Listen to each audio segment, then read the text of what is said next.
Retailers say they are encouraged by day 2 of the holiday shopping season, and this week's violence casts new doubt on the progress of the Middle East peace talks. This is the CBS Evening News.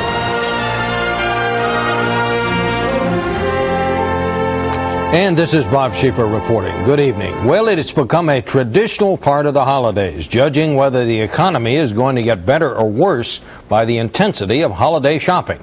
They're often shopping already, and Bob Fall is here with the first assessment of what it all means.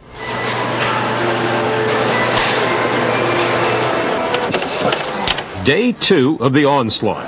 The hordes in the malls seemed just as big, parking spots just as hard to find, sales personnel just as frazzled, consumers hell-bent for bargains versus merchants licking their chops. We're up about 10%, even more than that, not including mail orders that we've taken. You know, they have money to spend, they're happy, it makes our jobs easier. Retail analysts agree that sales this season will be bigger than a year ago, disagree on how much bigger. 5% more, predicts Deloitte & Touche, with spending declines in the West and Midwest offset by spending splurges elsewhere. The Northeast is looking at perhaps even an 18% increase in spending over last year. That's what the consumers said they're going to spend compared to last year. And the South is looking at about a 23% increase. For merchants, the time between Thanksgiving and Christmas is crunch time, when many stores will take in up to 40% of their annual revenues and will make up to half of their profits.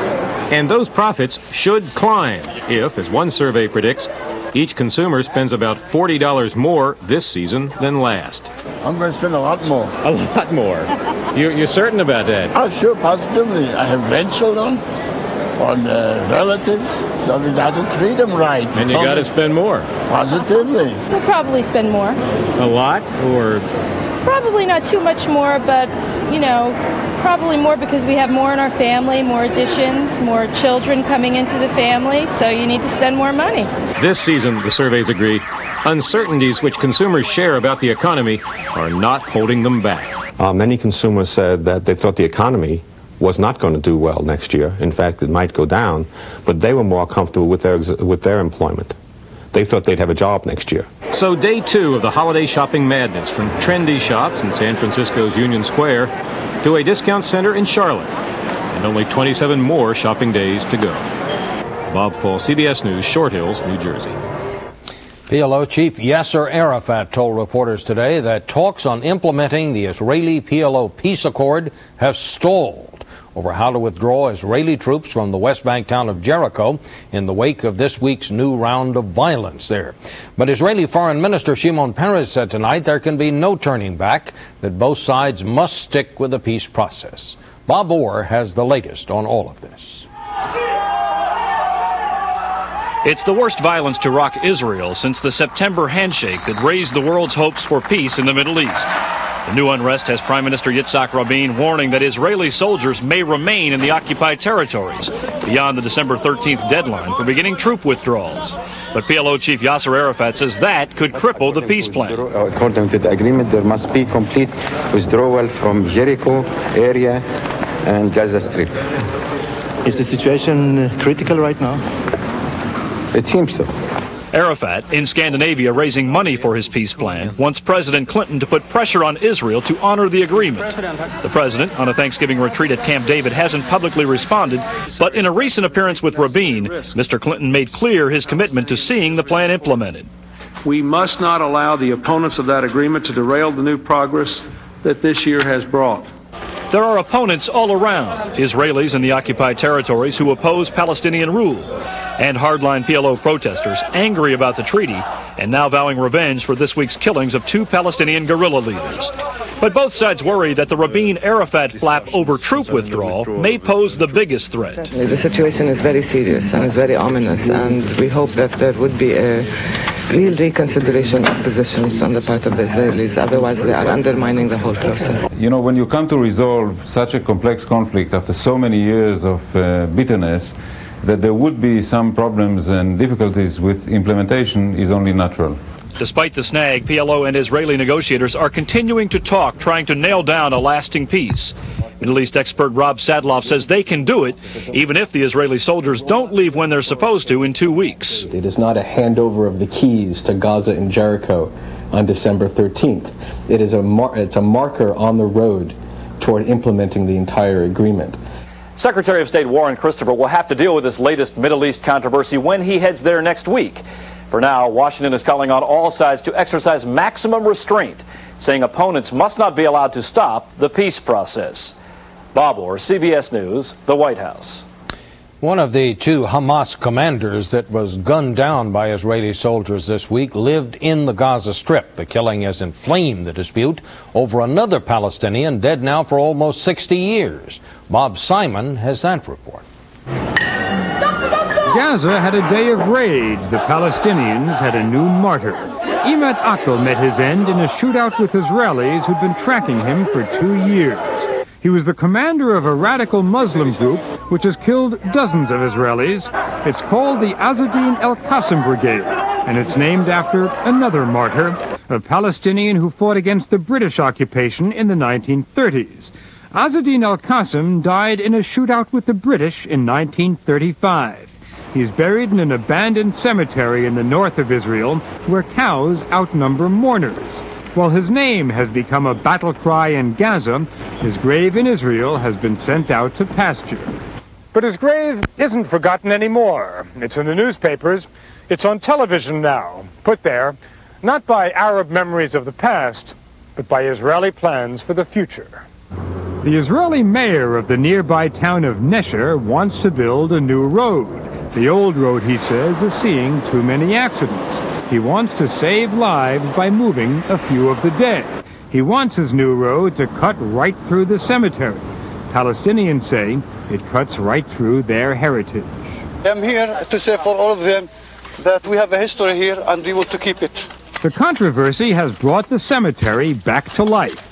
Palestinians who'd never visited the place before have now launched a cleanup campaign, clearing tough weeds from tombstones. Allahu Akbar! Piercing the air with their prayers. It seems like a little local question at first, a little graveyard standing in the way of progress. But there are no little questions in these parts. Everything goes down to the roots. It must be that someone is thinking to destroy the roots of Arabs and Palestinians in this land.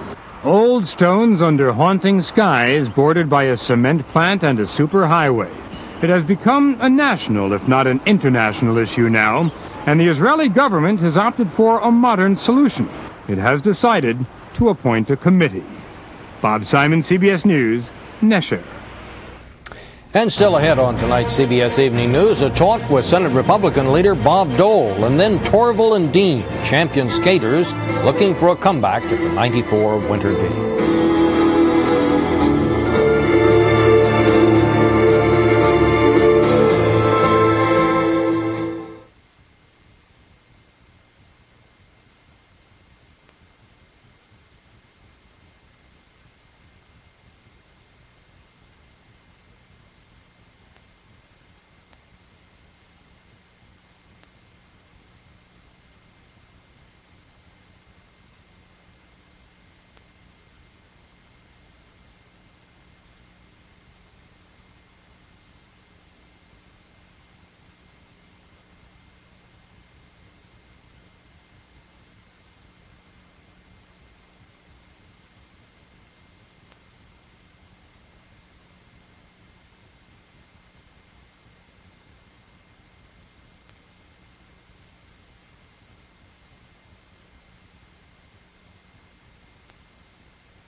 U.S. Air Force F-16 crews in Texas made final preparations today to take part in NATO flights over Bosnia. 12 F-16s manned by reservists will leave Carswell Air Force Base in Fort Worth on Monday for a base in Italy. They're giving up their holiday vacations to relieve U.S. personnel already there. After a delay, Bosnian Serb forces today allowed UN aid convoys to enter Sarajevo and the Muslim enclave of Srebrenica. For Muslims besieged in Mostar, conditions couldn't get much worse. Mark Phillips has our report. With the old stone bridge in Mostar now destroyed, the 50,000 Muslims trapped in the Mostar pocket have been trying to get across the river for supplies on rickety temporary spans. Many don't make it. Croat forces trying to isolate the Muslims have their sniper sights trained on the bridges. Not that things are much better away from the river. Sniper fire and shelling have filled the makeshift hospitals. This 23-year-old woman died shortly after these pictures were taken. The shelling is indiscriminate. The victims are of all ages. And in this mad conflict, the unfathomable is commonplace. This Croat soldier was a prisoner of the Muslims, digging ditches at hard labor when he was shot by his fellow Croat soldiers. My own side shoot me, and the enemy side, I must say the enemy side, because the situation is like this, saving my arm. The UN managed to get food supplies into Mostar this week, but life for the 50,000 Muslims trapped there, many of them refugees, is not only dangerous, it's a constant hardship. Croats are trying to drive the Muslims out and establish Mostar as capital of their own small Bosnian republic. On Monday, the leaders of the various factions are due to meet in Geneva to try once again to break the deadlock. A small Bosnian Muslim state is on offer, but the issue, as always, is territory. Muslims should be more modest concerning territory because they don't have more than 20% of territory, and we are giving them 30% of territory. But in Mostar, and indeed throughout Bosnia, there's little indication and even less hope that this latest effort will be any more successful than all the others. Mark Phillips, CBS News, London. And in what would be another setback to chances of ending the crisis in Haiti, an aide said today that Prime Minister Robert Malval still plans to resign December 15th. He took office in August to plan for the return of President Aristide, which is being blocked by the military.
In his radio address today, President Clinton vowed to sign a tough anti-crime bill early next year when Congress completes action. In the Republican response, California Attorney General Dan Lundgren welcomed Democratic support for what he called long-standing Republican anti-crime initiatives. You couldn't blame the president for feeling pretty good when Congress finally adjourned yesterday and went home for the rest of the year.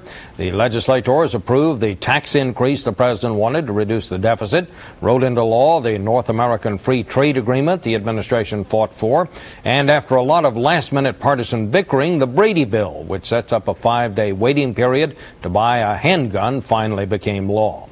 But how do the Republicans feel about all that? That is tonight's Washington Notebook, the Republican side of things, an interview with the Senate Republican leader Bob Dole, who joins us tonight from Bal Harbour, Florida, where he's taking a little time off after all the Senate action. Well, Senator, you heard the president in his address earlier today saying his first priority next year will be to sign a very tough crime bill. The Senate passed a big crime bill, a tough crime bill, but it's very different from the one that the House passed. That will have to be resolved in a conference committee. Do you think that will be a big fight to get that resolved? And do you think tough anti-crime legislation will come out of Congress next year as the president wants? Well, I think certainly time we get tough legislation. We've talked about it for a long time. The president sticks with us, we'll get it done. Some of us are concerned that he may back off some of the tougher programs when it comes to sentencing. We find that people who murder someone serve about a third of their sentence. If they rape someone, they serve about a fourth or a fifth of their sentence. We think it's time to get tough, time to build some regional prisons, and also time to make it tough on people who use guns. We think the Brady bill, I certainly congratulate the Bradys. Will it make much difference? Probably not. Well, let me go back to what you just said. When the president says today his first priority is to sign a tough anti-crime bill, and you say you're worried that the president may back off of that next year. I mean, why do you say that? Well, just, we've heard from some of our colleagues in the Senate that even though they took some of the amendments that were adopted, they didn't want to take the amendments, pretty tough amendments on anti-gang statutes and letting previous activities, previous sex offenders, previous activities be entered as evidence, things like that. Some of the liberals were concerned about, but if the president sticks with us, we'll get a tough crime bill. And one reason I think we wanted the Brady bill to finally move is so we could have all the focus on a tough crime bill, and also trying to even make tougher those people who shouldn't have firearms. I'm talking about handguns, long guns. We want the instant check. And we think that's the only way to finally stop people from getting guns. Well, now you say one reason you wanted the Brady bill to finally move. For the last couple of weeks, it seemed like the Republicans at first tried to filibuster the bill last weekend. Right. Then the Senate turned around and passed it with 60-plus votes. Then it goes to a conference committee, and again the Republicans are threatening to filibuster it because they don't like the modifications in the bill. Why did this bill become so contentious, Senator Dole? Well, it's been contentious for a long time, and 85% of the people say they want the Brady bill. I'm not certain 85% know what the Brady bill does. It's simply a waiting period. We want to make it even more effective by saying we'll have an instant check. In other words, you put your little card in there like a credit card, and if it says tilt, you don't get any kind of a gun. We've got 18 million names on computers now that we ought to be checking before we give anybody a gun. But we finally decided that there's so much focus on the 5-day waiting period that we could never make our argument successfully. So we might have prevailed. We may have been able to postpone the Brady bill till January, but I think most people think we're glad it's behind us. Let's see if it works. We think we need to toughen it up some when we get back. What do you think was the most important thing that happened in Washington this year, now that Congress has gone home for the year? What were the pluses and minuses? Well, I think the minuses were we got a lot of new taxes, and we got some new mandates in family leave and what we call motor voter registration, where we mandate the states or employers to do something. We don't send money, we just mandate they do it. Big taxes, that was certainly a minus. I think some of the pluses, we're looking at North American Free Trade Agreement where the parties work together. We're looking actually at the crime bill where the parties work together in the Senate and in the House. We're looking at health care, which we have some bipartisan support. It may be hard to keep together. So I think overall it was a pretty good year. I think the president had a pretty good year, and I believe the Congress had a pretty good year. All right. Thank you very much, Republican leader Bob Dole. When we come back, we'll have a high-tech crackdown story on the age-old crime of poaching.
In an era of violence and handguns, it's not the kind of crime that grabs headlines. But we have a report tonight on how officials are applying the newest investigative techniques to one of the oldest crimes on the books. Jerry Bowen has details.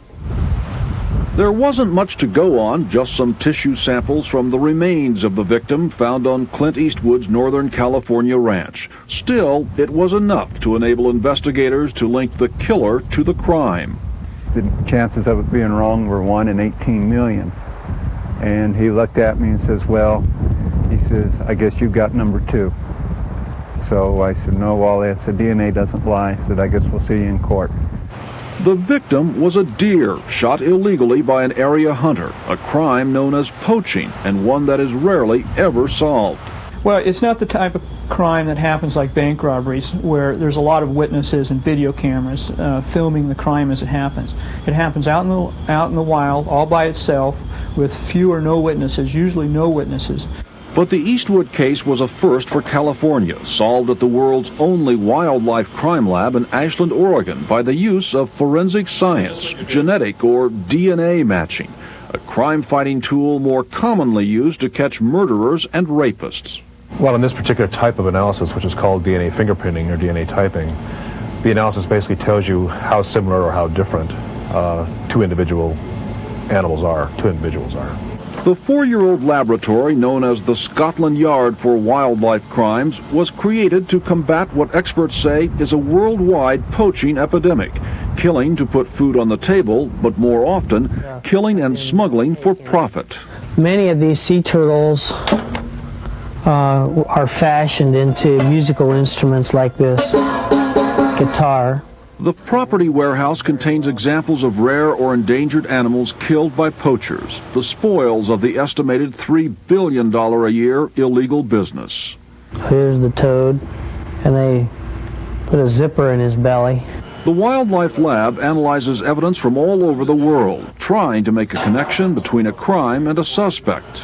Well, initially what was sent was a small meat sample removed from the carcass of the deer and blood samples that were taken from Clint Eastwood's ranch. Ultimately, 3 poachers were convicted in the case. DNA now is it's dynamite. It's just another tool to put in our toolbox to go out and get these poachers. A tool that is proving powerful in court and the backwoods, where the word is out that poaching has quickly become very risky business. Jerry Bowen, CBS News, Los Angeles.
One highlight of next February's Winter Olympics will be a couple of skaters who've already known Olympic glory and want to feel it again. Martha Teisner has their story tonight. On the marks for artistic impression, and they'll be in that same range and across the board. All the way across. That is a first.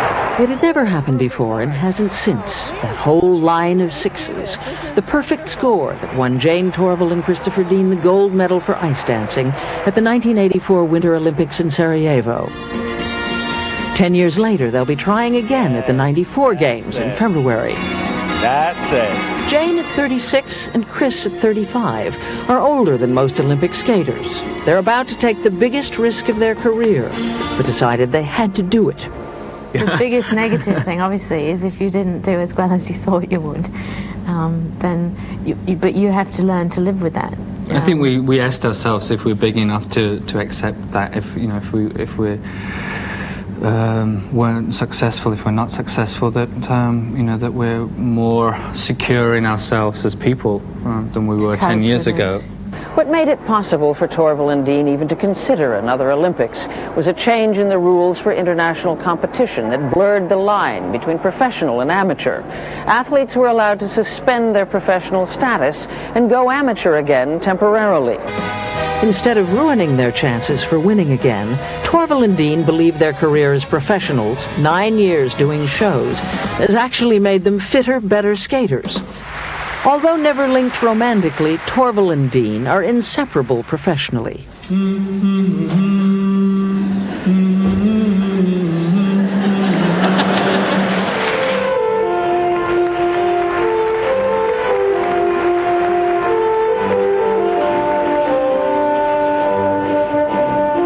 Ravel's Bolero is also forever linked with the names Torvill and Dean. At the '84 Olympics, their routine changed competitive ice dancing for a generation. They're only dropping vague hints about what they'll do at the '94 Olympics. We're excited by it. It's a challenge. We enjoy doing it. It's a technically very difficult program. It's not a slow, moody program at all. It's very vibrant. And, that's all he's going to say. When Torvill and Dean face the Olympic judges this time, the competition won't just be a question of who else is out there. They will have themselves to beat. Martha Teichner, CBS News, Milton Keynes, England. And that's the news. Tomorrow on Sunday Morning with Charles Kuralt, a profile of America's new immigrants. And on Face the Nation, President Clinton and the American presidency. 4 distinguished scholars take a look at it. I'm Bob Schieffer, CBS News in New York. Good night.